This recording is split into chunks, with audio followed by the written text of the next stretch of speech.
and reintroduce our honoree today, Brent Knight. And Brent has been a wonderful, wonderful friend and colleague of us at Lansing Community College. And we have, Don, how many programs do we have at Lansing?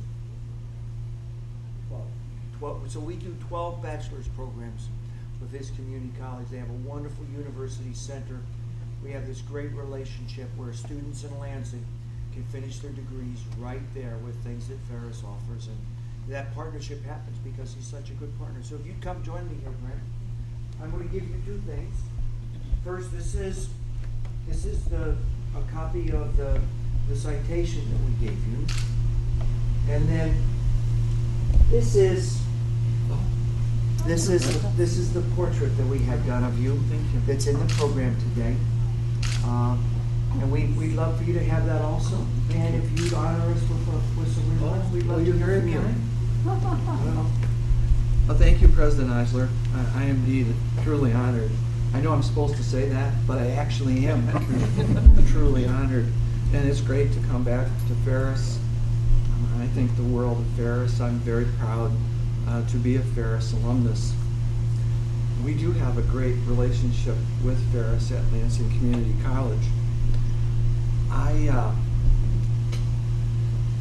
many newspaper people do we have? No, I was just teasing. I was teasing. We are capturing you on video. I don't think well of bachelor's degree authority for community colleges. I just don't. And so, among all the Michigan Community College presidents, whenever they want a low tuition speech, they poke me, and I will rise to the occasion to talk about how it's important, why it's important for community colleges to have low tuition. I believe in that. That's part of what we're all about. And also, although they don't call on me for this, they also know that among the 28 community colleges, I am the least supportive of bachelor's degree authority for community colleges. So those are at least for those two things, I'm known,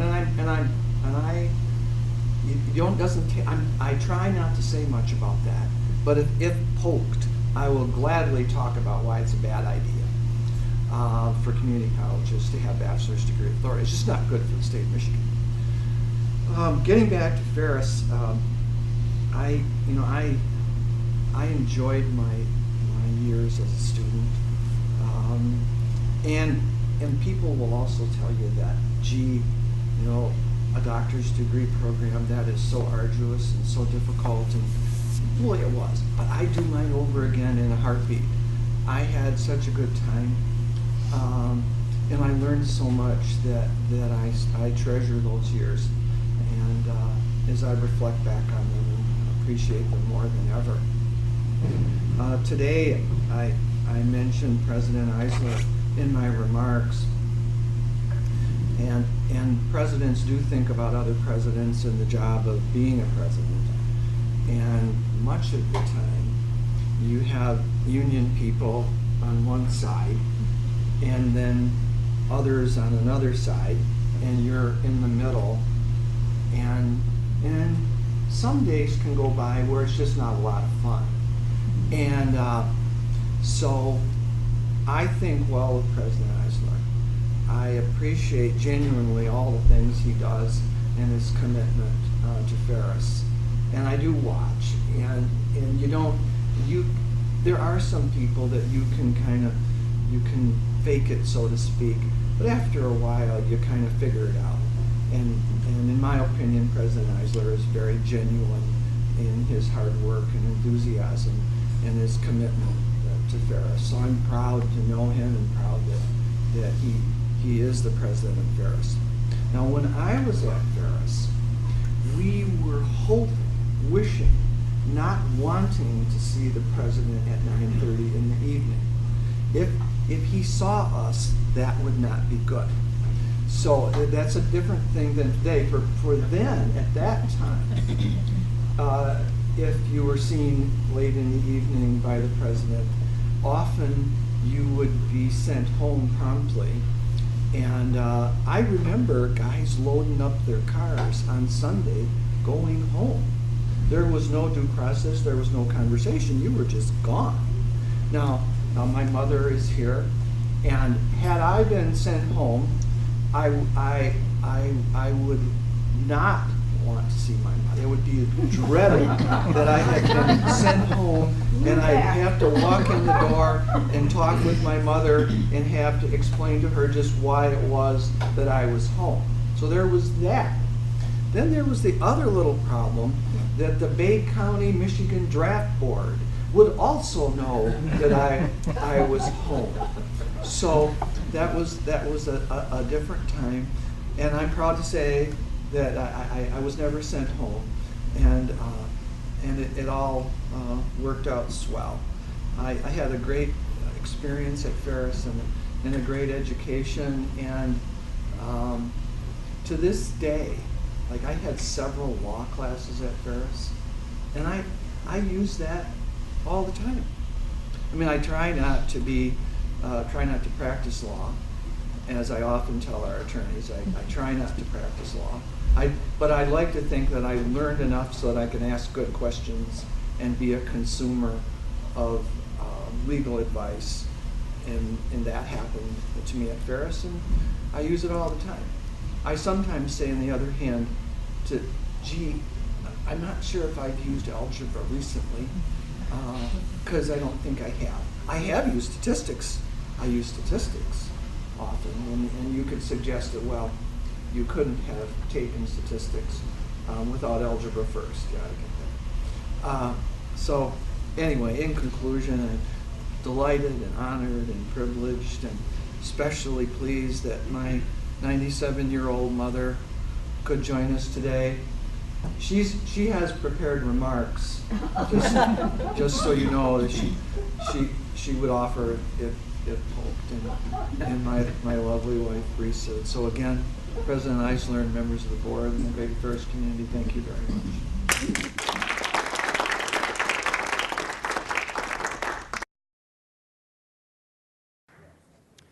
Provost and Vice President for Academic Affairs, Fritz Erickson, will introduce the Honorary Doctorate candidate.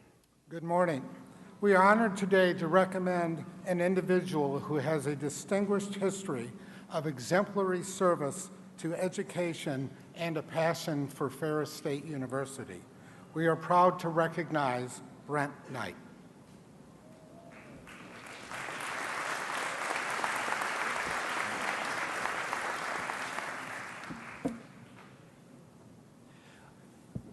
Allow me to share the resolution concerning our honorary doctorate candidate. Whereas, Brent Knight, you have a distinguished career in education, including being named president of Triton College at age 29, and serving as president of Pierce College, Morton College, and now Lansing Community College. Whereas you have focused your efforts on student success, offering programs relevant to the 21st century workforce, ensuring access to education, and being a good steward of public resources. Whereas you are a staunch advocate of low tuition and responsible student loan debt, which led to your job training program, Get a Skill, Get a Job, or Your Money Back.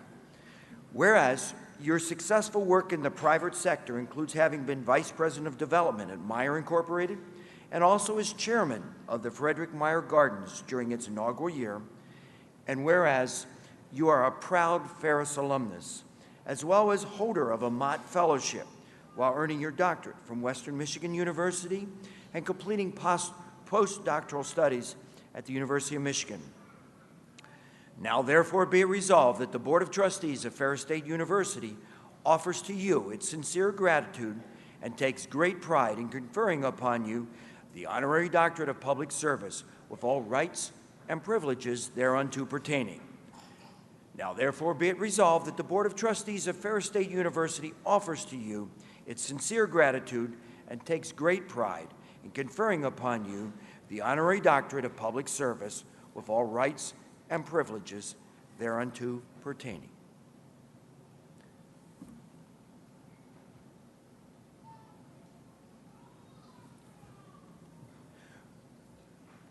Brent Knight, Ferris State University is privileged to pay tribute to you today by virtue of the laws of the state of Michigan, the authority vested in me by the Board of Trustees of Ferris State University, and with the sincere good wishes of the faculty and students of this university, I confer upon you the honorary degree, Doctor of Public Service, with all the rights and privileges therein.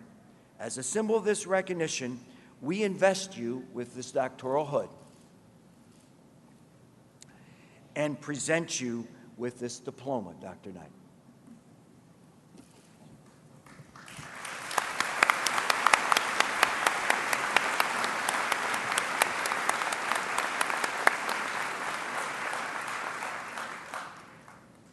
It's my honor to present to you the newest doctorate from Ferris State University, Dr. Brent Knight.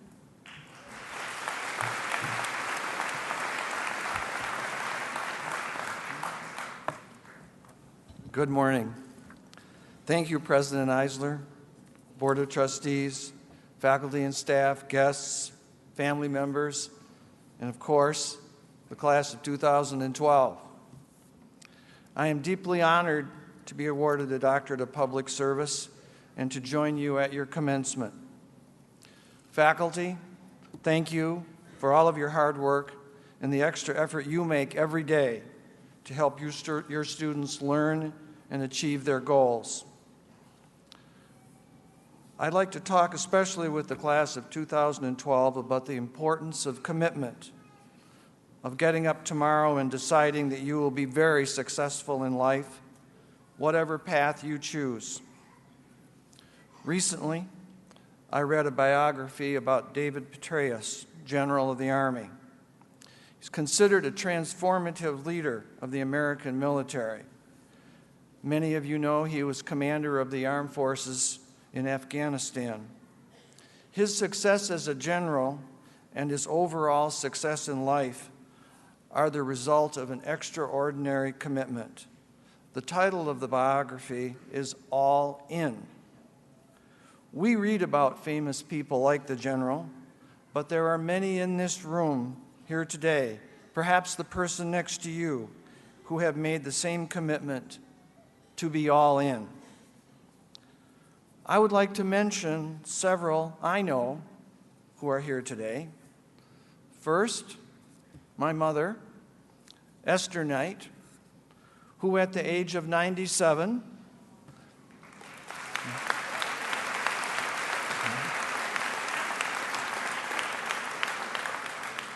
you can find Mother on Facebook.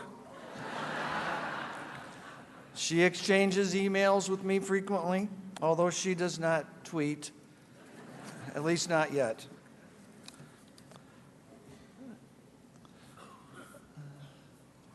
What I'm about to say, I wonder if people think that this is fiction. I can assure you it isn't. Mother was driven from a young age. The teacher in the one-room school in rural Bay County, Michigan, finally let my then 4-year-old mother in the school after her continued knocking on the schoolhouse door. That was in 1918, and as you can imagine, there was no electricity or running water in that school or at her home. As a child, she lost both of her parents and was an orphan at age 8. Life was difficult. She completed her studies in the one-room school and was determined to go to high school. But this was a different time. Since she began her schooling early, she was off to high school at age 12. Rural roads were impassable in Michigan during much of the year, so it was necessary for her to move to the city, that being Bay City, where she lived in a homeowner's attic. As she was graduating from high school, the Great Depression hit, the banks closed, and all monies were lost. At that time, there was no such thing as financial aid. She literally earned her way through college, was awarded a teaching certificate, and began her teaching career in rural Mecosta County in 1934. I can assure you that my mother overcame all obstacles and truly was all in. My wife, Risa, is sitting next to my mother. She overcame challenges too. While in high school, her father died. There was no money. No one in her family had ever gone to college, nor was she encouraged to go to college. That did not stop her. She too earned her way on her own and was awarded a bachelor's and master's degree in math and became a great math teacher. Risa was all in. I received my bachelor's degree here at Ferris.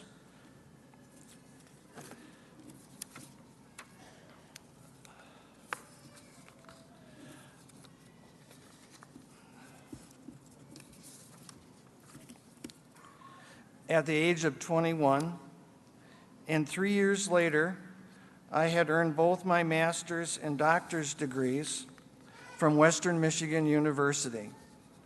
During that time, I was a Mott Fellow, had been awarded a federal research grant, and was starting my new job in Chicago. I studied tirelessly over those 3 years, and I can assure you that I was all in. Lastly, President David Eisler. I can tell you that college presidents closely observe other college presidents.